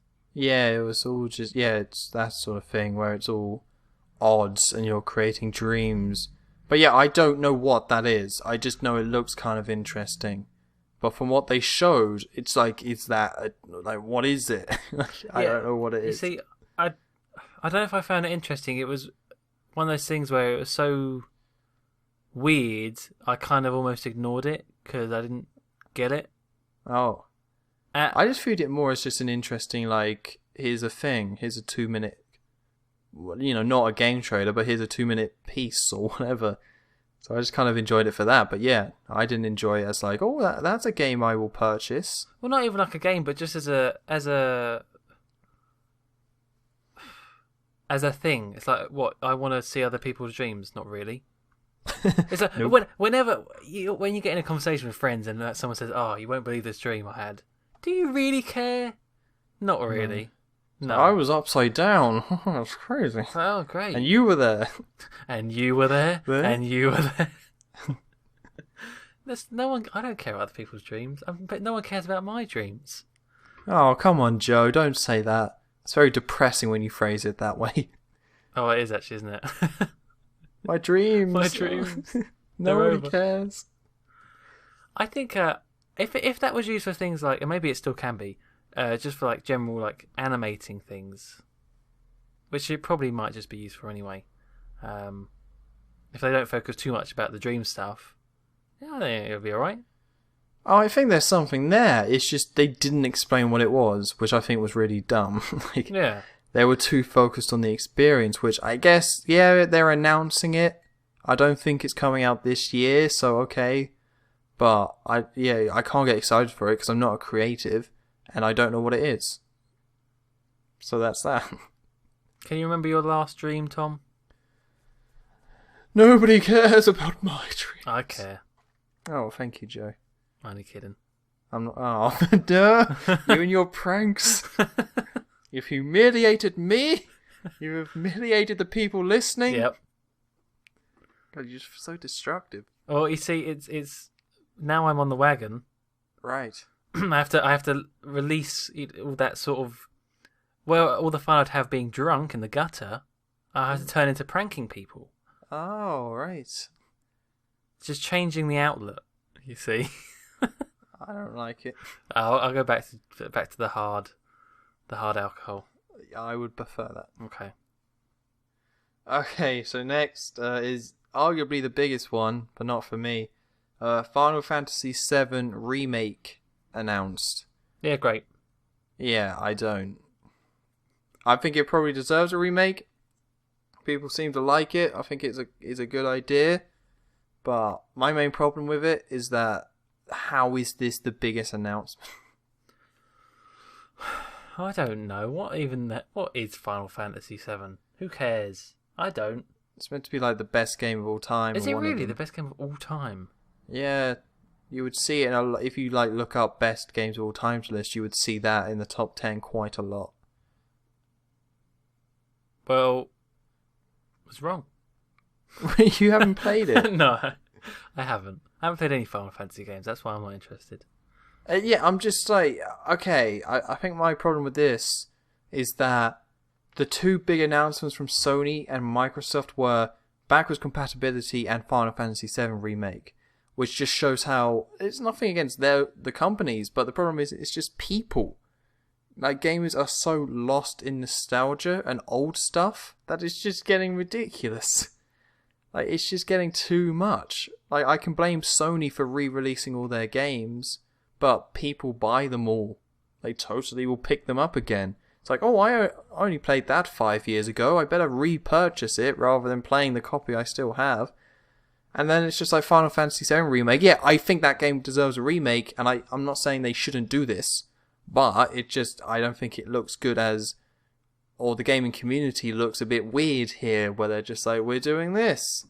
Like with the film community, when they're like, oh, we're rebooting this, or we're remaking this film, it's not like, it's not a big announcement when they kind of do that sort of stuff. It's kind of got to the point where people want to see new content and new films and franchise like continued on and expand and whatever. That's what people want to see. But in the gaming industry, it's the opposite, where it's all about re-releases, remakes, old stuff coming back. It's like completely the other way around, and I don't think it's a positive thing. Well, I'd be guilty of that too, though. Probably. Well, you can have a little bit. I'm not saying that it needs to completely go away. I'm just saying that when that's the focus, when that's all people kind of care about, like you can, if they're like a new sequel is on the way for a game, you can be like, yeah, awesome, I like the original, that'd be cool how they brought it back. And if it's like, oh, we're gonna re-release this game, then that's fine. Nothing wrong with that, but also at the same time, people should look at new stuff and new games, and even just new games in a franchise, and be like, yeah, awesome, like that should be the focus. It shouldn't just be like all the old stuff coming back, because it's just, you already played it. That shouldn't be the main thing. I guess some people just like the safety of playing a game they've already played. I suppose so. And also, you could argue that a lot of the new games are actually just the same game anyway. Oh, snap. Oh, I didn't see that one coming. I don't know, like that, what was it, Horizon thing? That could just be an open world game. Yeah, but sure, but then when it comes out, people just say, oh, whatever. Like, it will just kind of get dismissed and put to the side. Like The Order was. Yeah. But my point is that the balance, I just think, is off. I think it's just it's way too skewed between playing off nostalgia than expanding on new games. Probably. Yeah.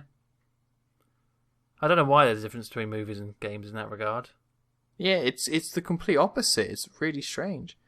Maybe it's because there's just been, I don't know, like, I guess new IPs. Like, in a film, you can just sit down and watch a film. If it's a completely different concept and you've never heard anything about it before, you can still sit down and enjoy it for an hour and a half. But with a game, you have to play it for a super amount of time, and if it's average, then that's terrible, according to the gaming community. And then that's it, then you don't care. But if you had a great experience, then you kind of try and hold on to it more. Where with a film, you just take it for what it was. Yeah. Yeah, films are probably a lot more what's the word I'm trying to think of? Expendable. The Expendables? No, not the Expendables. Oh.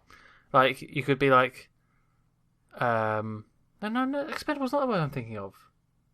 Disposable. That's the word I'm trying to think of. There we go. Like, yeah, you watch it and then you're done. Yeah. But even if that film sticks with you and you want to see more of it, you're still happy with that film and you can still rewatch and enjoy it. But I think with a game, yeah, you replay them. Yeah, that's the whole point in re-releasing them. But it's just, people would prefer to replay a game they definitely like than take a step to just play a new game, and I think a large of that is the time commitment to playing it and the money as well. Yeah. But with a film, you just go in and say, the trailer for that looks kind of good, pay your, 2 to 10 quid, however much you're paying, and then just like, you can either really enjoy it or not. I paid £3.50. Nice. No, yeah. no, I didn't. I paid £2.50. Oh, yeah, nice. When I went to go see Jurassic World. Well, and then I paid £4 something for popcorn. Why did you buy popcorn? I don't know. I usually never buy popcorn. I moaned about it on this podcast about eating in the cinema. And I went against my own word, and I bought some, and I didn't even eat the whole thing because it was massive. And it's like, no man's going to eat this much popcorn by himself. And it was just, I shouldn't have done it. It was a mistake. No offense, Joe, but you don't make good decisions. No, I don't. I was there. I was like, and also there was this little independent cinema, so that they got to rely on if their tickets are so cheap, they have to get their money by food, I guess. And the sign says, please do not bring outside food in if you want our tickets to stay cheap. I was like, well, it's a fair point. It's £2.50 for a ticket. So I was like, I'll do it. I'll buy some of your food. That was until I realised it was £4. £4.50 maybe even for some popcorn. Now I feel almost betrayed by them. How is that betrayed though? Do you think it was going to be as cheap? No, but that's still a lot. It's a lot, yeah, but I guess it's the trade-off. You either have more expensive cinema tickets or you have more expensive food. No, I want cheap both. No, you can't have cheap both though. But right, okay, but if their food was cheaper, like I don't know how much it would need to be. Maybe I should have just got a small size. Maybe that was my mistake. I was too greedy. Going in like, hey. Maybe if their food was cheaper, then I'd get more of it. I don't know. I'm very confused about the cinema. It's a difficult decision to make when you enter. I just say screw it. When I was younger, I used to really worry about the price, but now at this point, I know it's expensive, so I just go in not caring about money. Like I know when I go to the cinema, I have to switch off that whole that's expensive. Like I have to just be like whatever.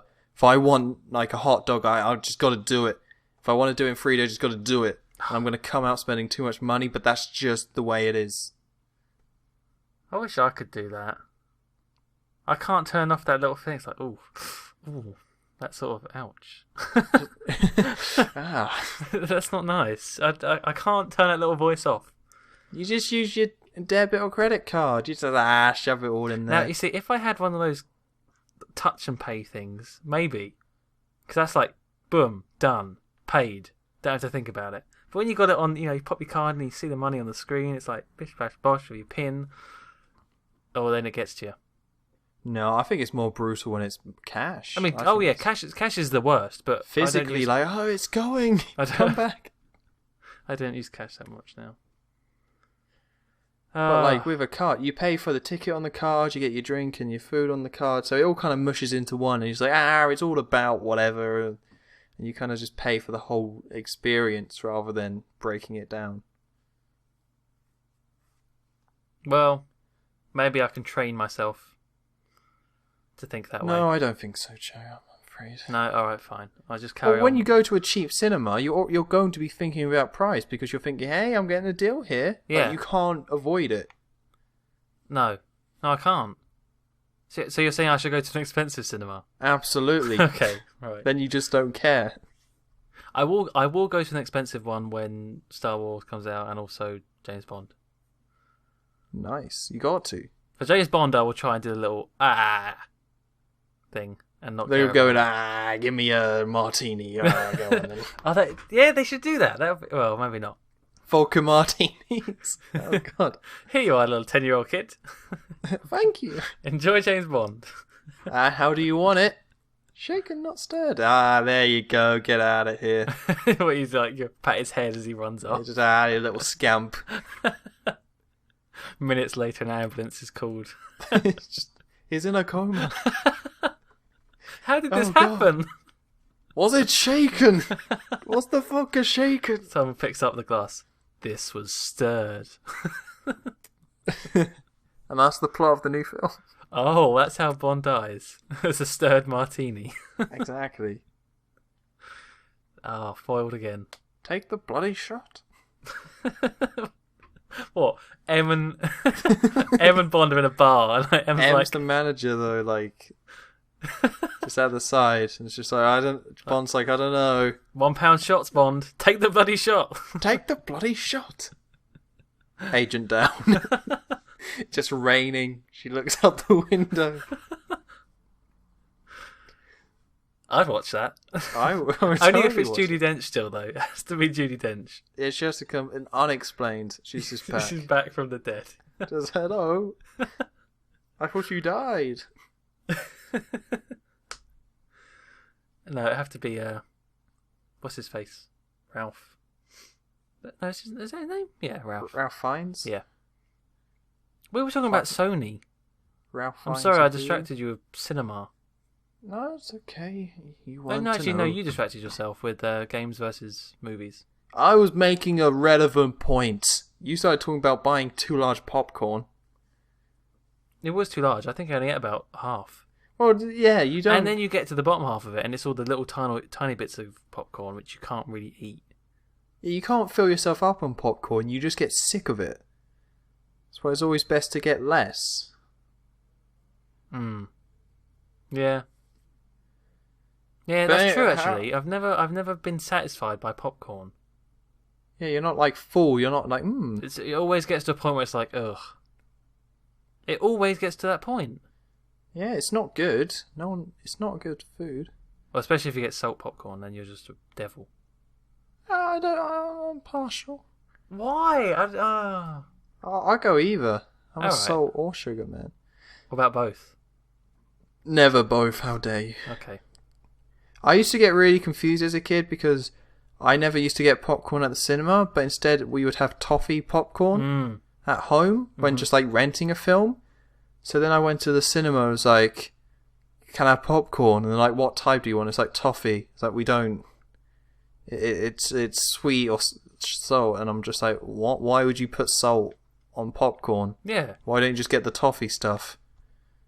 I just didn't understand when I was younger because I just never saw it as that. But of course, most people know popcorn as either you have salt in it or you have sugar on it. You'd think they'd have some of the bags of toffee popcorn to sell people. You would think. Had to go to Woolies for that. Butterkiss. Yeah.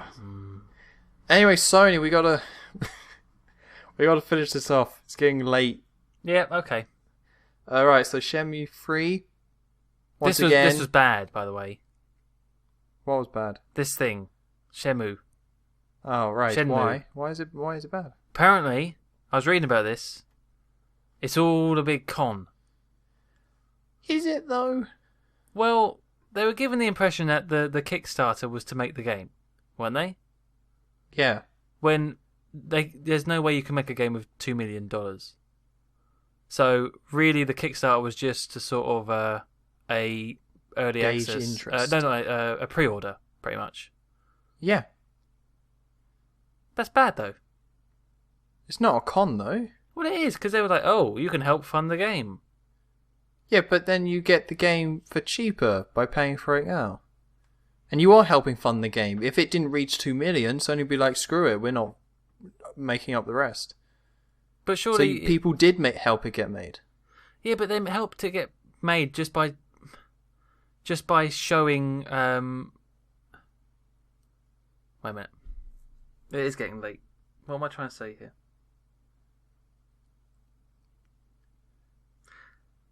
I'm trying to say that I don't know what I'm trying to say, Tom. I don't know what I'm trying to say. I read it and I was like, that's a really good point this person's making. And now I forgot it.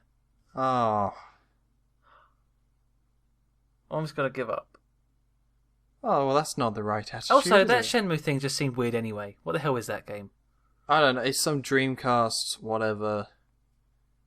Because the Dreamcast, everyone brought a Dreamcast, so obviously bring back old franchises from it. Space Channel 5, the sequel, let's do it. Damn it. But, my thing with it is that, it wouldn't have got made anyway.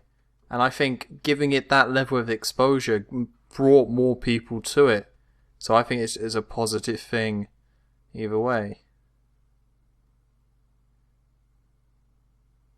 Well, I'm not going to try and say my point because I won't remember it. And I think people do like that option of give as much as you like. That is something that has kind of been successful. But yeah, with a big AAA game, you're only going to be able to do that to a certain extent.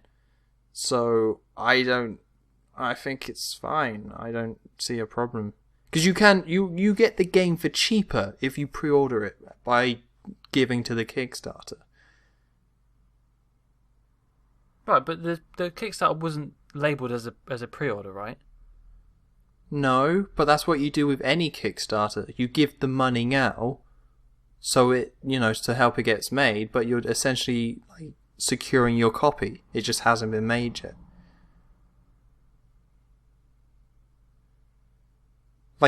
This is twisted what Kickstarter means. It has twisted it. But at the end of the day, if it didn't make the 2 million, then Sony would have been like, screw it, then there's no interest. Well, So yeah, you could say, why didn't Sony just pay for it outright? Well, this is a sequel to a game that wasn't successful in the first place. You can't listen to the internet in terms of success. That's what makes Kickstarter so good. When you have something like a TV show like Dollhouse, that Joss Whedon show, and there's a ton of demand on the internet and a lot of heat, and you're like, okay, I'll bring it back. In terms of numbers, you're never going to actually make up the numbers that you think you're going to, because the internet is just vocal. It's not... you can represent a group on the internet, but they can just be very vocal and seem like a massive group and seem like a big pillar of change, but that doesn't translate. But with Kickstarter, you give as much as you want. So it doesn't matter if there's not as many people, as long as they're all passionate, they'll give a ton of money and it will work, and it will work out.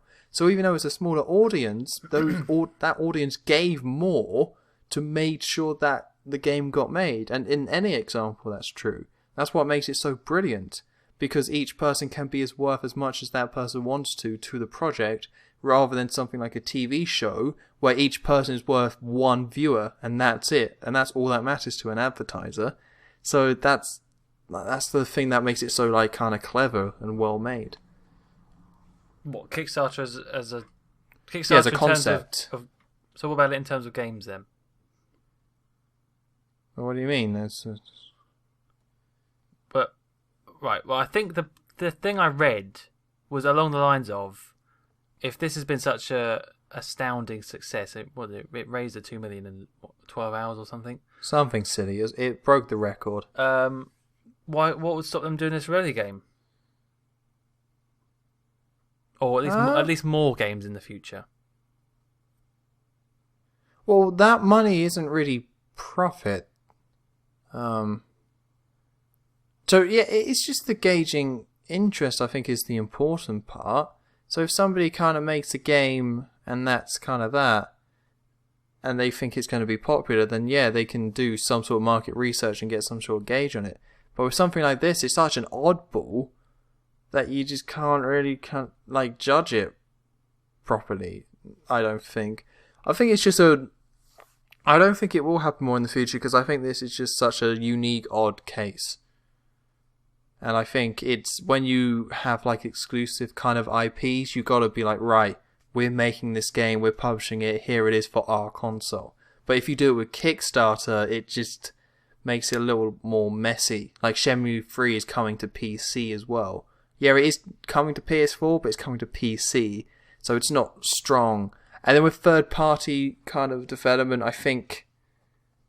No, I don't think it will happen. I think this is a unique case, which is why it's happened like this. And I don't think it will happen more in the future. Not like this, anyway. I think this was a one-off, unique thing. Okay. Well, insert the catchphrase here. You know what that is, don't you? Joe, put that bottle down. No. You paid how much for popcorn? We'll just have to wait and see. Oh, we might have to. No, I don't see it expanding out. Kickstarter's already very big, but I don't... Yeah, I think this is just a weird one. And an exception. Don't make me say the catchphrase again. No, I heard you. I heard you, it's fine. Alright, let's burn through the rest of these. Morpheus. I think the Morpheus is really cool, and I might have used one myself. But they didn't show it off at all, really. Which is disappointing, because I thought it was going to come out this year, but I guess it's not. Based on what they showed. Which was nothing. Which was nothing. So, Black Ops 3, Call of Duty's made the jump to PlayStation, which I think is just kind of sad at this point. Yeah. You understand why they make these big corporate deals, but I didn't like it when it was Activision and Microsoft, and I still don't like it, it's Activision and Sony. I just don't like these sort of deals. And I don't like the large amount of deals Sony's have been making with Batman and Assassin's Creed. It's just getting stupid. But the game looks fine. I got nothing to really say. And then lastly, it's Uncharted 4, which again, same thing. That's fine. That was funny, wasn't it? When it crashed. Yeah, it didn't crash, didn't but work. it just stopped working. Yeah, and had to restart. It was good though, because it was like, okay, this is actually someone doing something. Yeah, playing it live. Playing it. So I think it was a pretty important person playing it. I can't remember who. It wasn't just some guy. Oh, that's good. I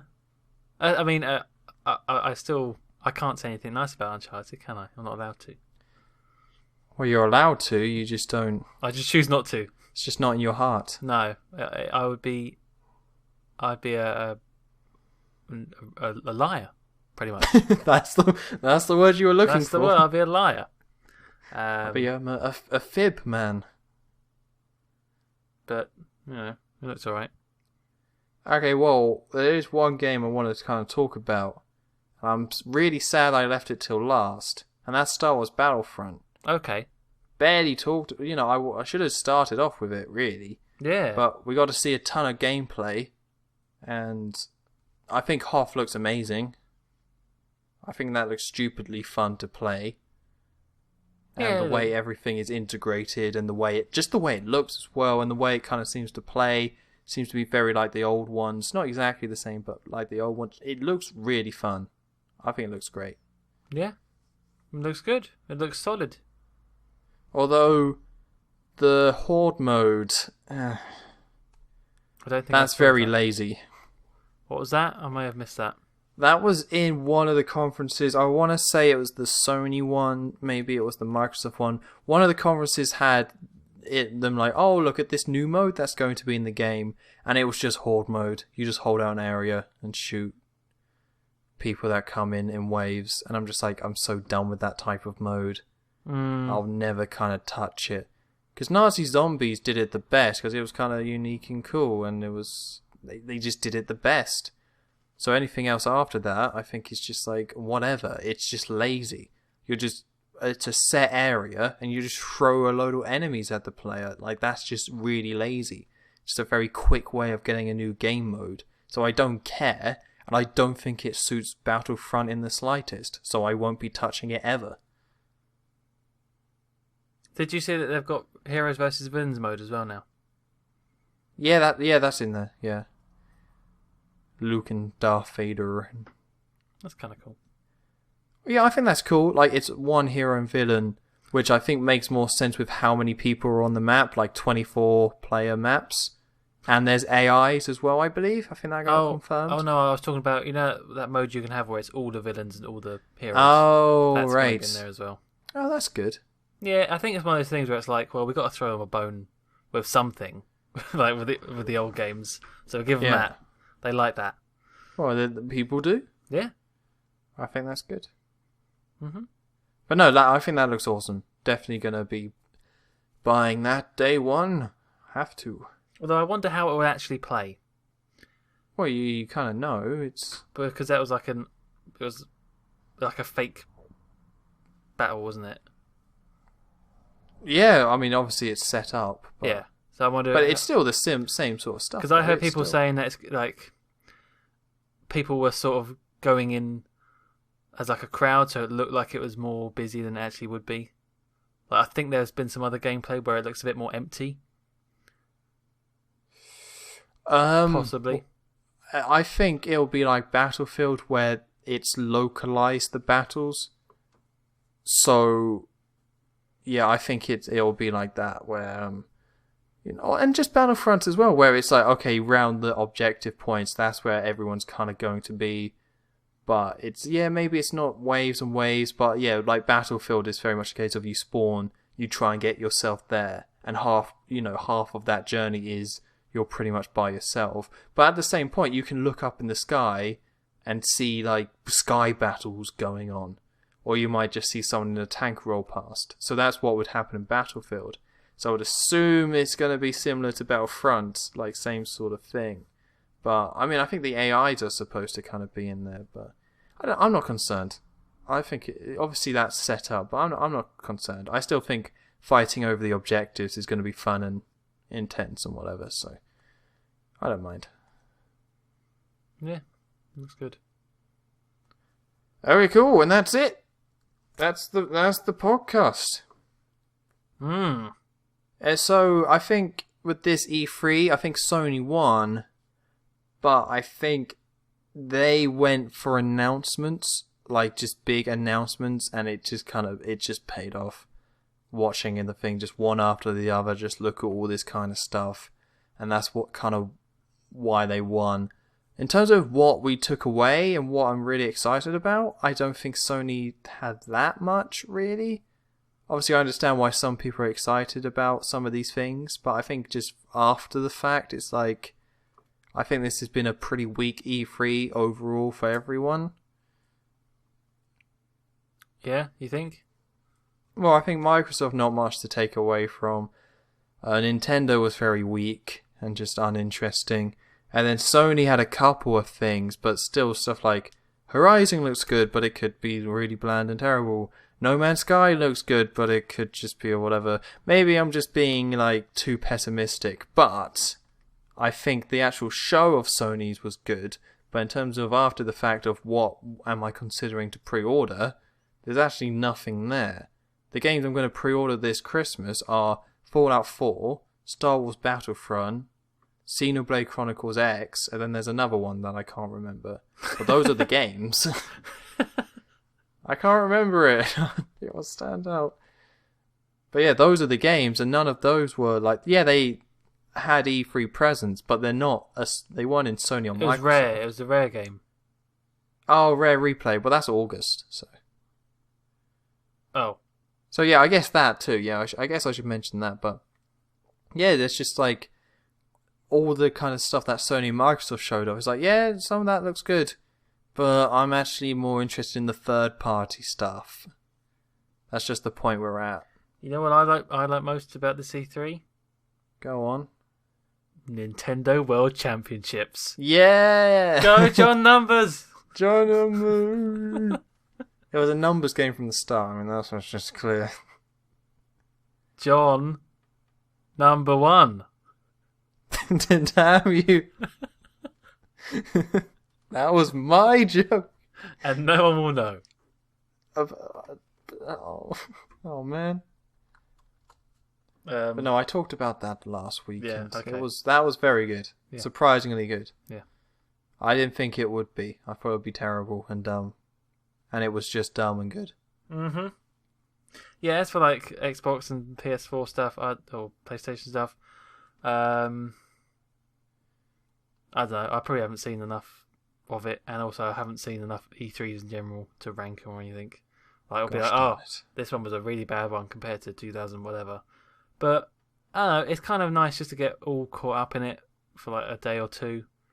It's like I can understand what it's like, for say I don't know, like the transfer window in when it comes to football, and it's like everyone's talking about it because loads of stuff's going on. Oh, did you just hear what's been signed up to what? It's like nice to just get involved in something, like E3. even if it Yeah. might not turn out to be very good. Yeah, I think the excitement is always worth it. I always look forward to it. I'm like, yay. I'm not walking away disappointed. I'm just like, this was not one of the stronger years. It was just but some people would say, oh, it is because Final Fantasy VII Remake or something like that. And it's like, well, yeah, that's cool, but does that actually make it a great E3? No, I don't think it does. And you could just say I'm bitter because Nintendo's was so weak. And you're absolutely correct. But I still think Microsoft had nothing truly kind of special. And I think Sony was just playing a lot of nostalgia.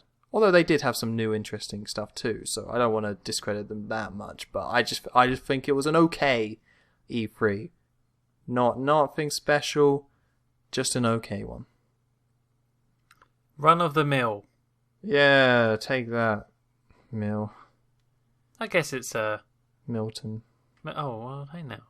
I guess that's better than it being bad.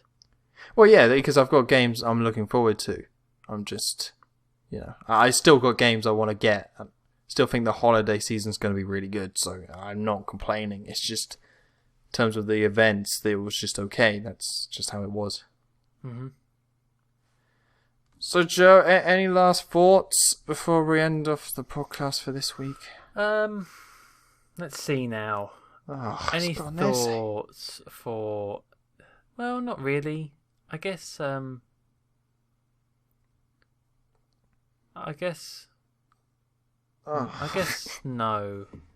is what I'm trying to say here. I mean... Okay. Was there anything... No, I don't think there was. No. I'm gonna go no. Good. Thanks for that. Uh-huh. Well, I don't have any really. I mean, what's going on your channel? You can talk about that if you'd like. What's going on my channel? Red Faction, Krusty, and although I haven't done one in a while, Yeah. Minecraft, and there might be. Oh no, I don't know if there will be. I'm hoping that at least at Minecon, no vlogs or anything, but I'd like to do like a sort of a. You're not going to like this, Tom. I might do a podcast. What? With everyone there. No. But I don't think it'll be on my channel. So I don't know why I'm doing that. Right. But yeah, something along those lines might be quite cool. But yeah, apart from that, nothing else. Well, yeah, you got Minecon, so that's a big deal. That's this week, right? It is, yeah. It's Saturday and Sunday. Well, there we go. That's exciting. I get to be surrounded by little 8-year-old kids. Well, that's not that. For 2 days, and they'll be very annoying and loud, and no, it should be good. Oh, yeah. Okay. Well. Cool. I do worry about the amount of kids that will be there, though. Oh yeah, tons. Always stupid. Yeah, and I'm. No, it's fine. I'm fine. I won't accidentally face crunch any kids or like Accidentally elbow them out of the way, and so it's fine. Kids can die. Well. I'll get some geckos. I'll bring some Come geckos on. with me. Some nuclear radiated mutated geckos. This is a Minecraft snack. No, I'll bring live geckos. No, but you say it's a Minecraft snack. Oh, the children are the snacks. No, you're feeding gecko to kids. No, you could paint the gecko to look like creepers. I'm feeding the kids to the geckos. Oh god, no! I thought you would. No, wasn't the what? No, geckos aren't that big. The ones in Fallout 3 are. No, Fallout New Vegas. They're not actually geckos though. Yeah, they are. Are they? Yeah, they're like weird. They're like little weird gecko things. Doop-a-doo. I'm gonna bring those with me because I have some apparently. I can eat the kids. Wow. Are you looking it up now? No. It's the name of a town.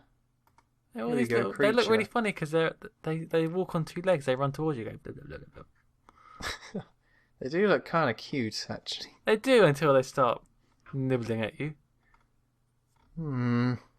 Alright then. Win this round. Do I though? When talking about feeding kids to geckos, do I You've really earned this victory. Do I really win? Does anyone win in this situation? The gecko. That's true. It's nice and full. Hmm. What's going on with your channel, Tom? Oh, well, Spec Ops The Line is going to finish next week. Mm-hmm. So I don't know what's going to replace that. It's going to be a bit slow the next week or so, but hopefully it'll pick up. I have to see. I'll get stuff out, but yeah, it's just going to be a little slow. Hacky-chan Adventures. You what? Hacky-chan Adventures. No. I just need to get rid of that game. I'm thinking. Burn it. Just put it in the bin. Yeah, okay. Put that in the bin. You won't do that, I know you won't. No, I won't, but I want to. So I won't see you next week because you'll be at Minecon. Yeah. So you have to play. Well, I will be at Minecon, but you'll say I'm in a gutter somewhere still. No. In a gutter at Minecon. No. The kids are poking me with a stick. Is he dead? This man's not moving. Yeah, kids. Start throwing bottles at them. Start throwing geckos at them. Of course. No, I won't be here. Anyway, Joe, thanks for being here this week. That's very kind. Yeah, I made the effort. And yeah, I'll see you guys next week. See ya.